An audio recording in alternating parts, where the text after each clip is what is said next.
5 Best Movie Villains of 2025 ranked. All things considered, 2025 was a pretty good year for movies.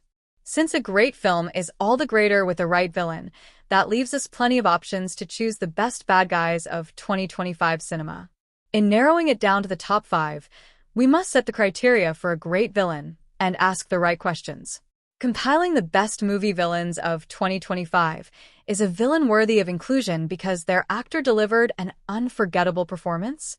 Were they a scary presence on screen? Did they have a valid point/justification to their actions? Or did they not and still remain compelling in spite of that? Does their role in the movie say anything at all about the problems and/or real villains we face in the world right now? The best villains are the ones that tick yes in all those categories. Though there were many worthy contenders that could merit an honorable mention, there was never any real doubt for me that it had to be some variation of this lineup.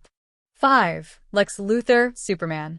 Yes, there have been many Lex Luthors over the years, from Gene Hackman in the 1978 Superman to Clancy Brown's voiceover in Superman, the animated series.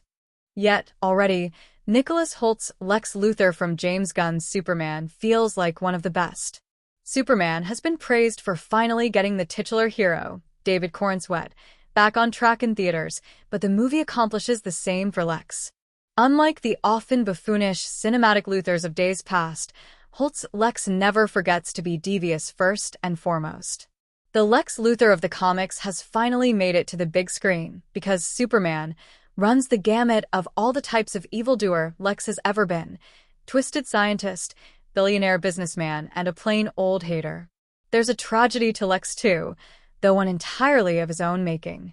With all his genius, he could easily change the world for the better. Heck, nobody knows that better for him. Instead, he lets jealousy rule him and doesn't even deny it because he hates that Superman can change the world more easily than he can.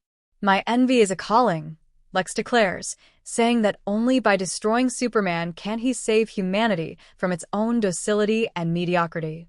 Yet, he only proves that even the world's smartest man can be small-minded. For all his scheming, Lex, at the end of the day, is just another rich, white guy who hates an immigrant. 4. Varong, Avatar, Fire and Ash. Until now, no Avatar villain has measured up to Colonel Miles Quaritch, Stephen Lang. When the villain is so good you have to bring him back for the sequel, you know you've got a winner.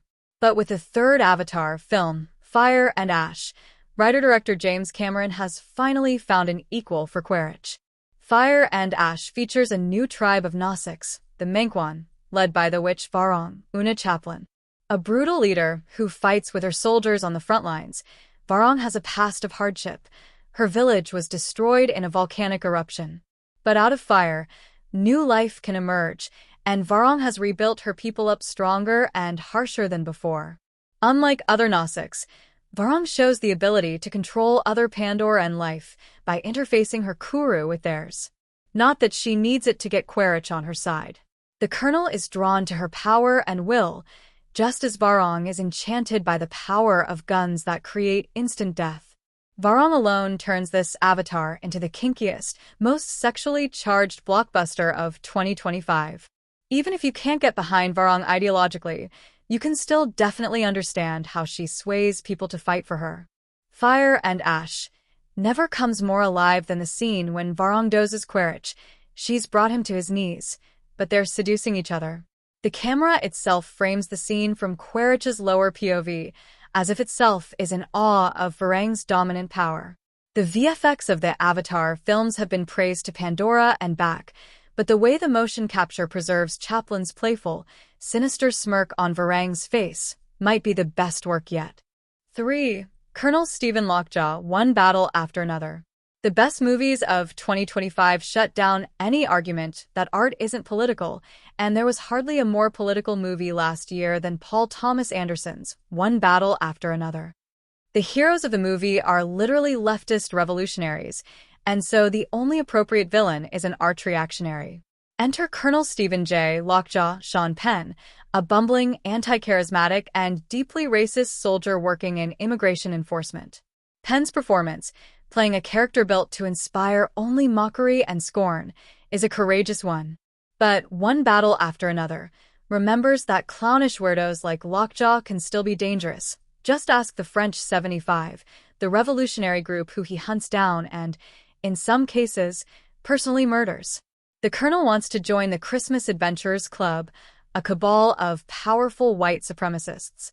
Many years ago, though, he had an affair with French 75 soldier Perfidia, Teyana Taylor, and there's a chance her daughter, Willa, Chase Infinity, might be his.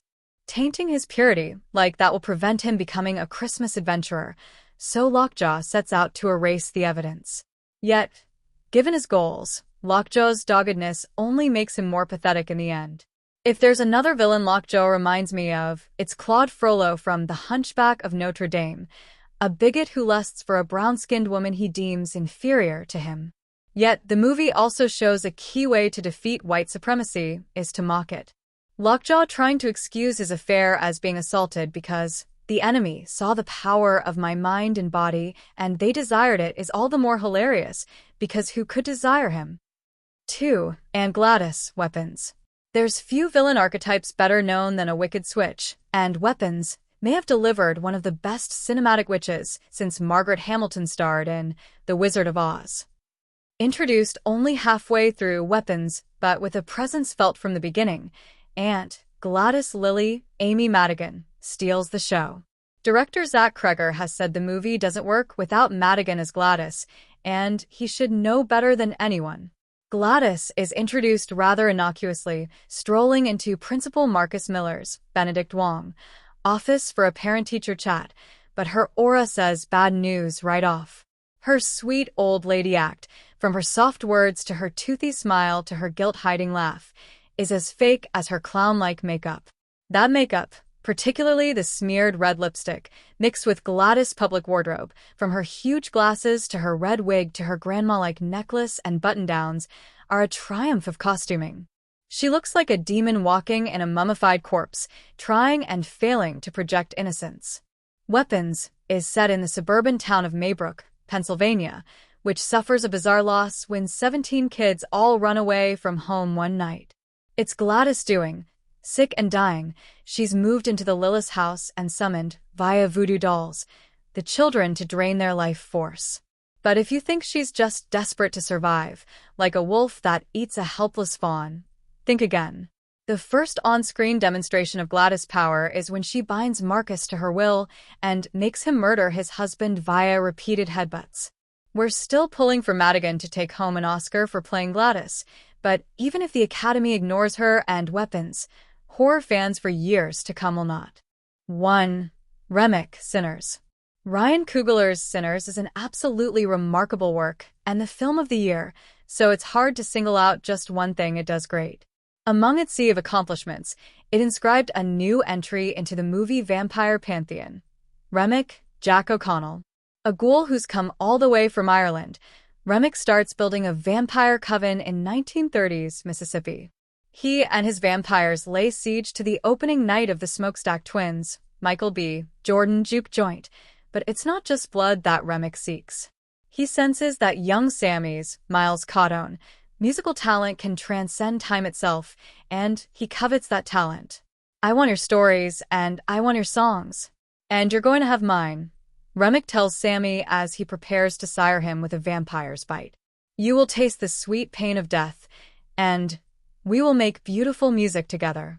It's hard to say what I like more about Remmick, O'Connell's performance or how the character adds depth to the movie's themes. The best alignment of the two factors is when Remmick leads his thralls to perform The Rocky Road to Dublin, an anthem of his Irish roots and a facsimile of the community he wants back. Sinners may be set in the Jim Crow South, but it weaves together its story by remembering that, throughout history and across the world, oppressors have taken names besides clan, say, Cromwell. From there, the movie explores the options left to the oppressed: assimilate, separate, or scrape by under the heel.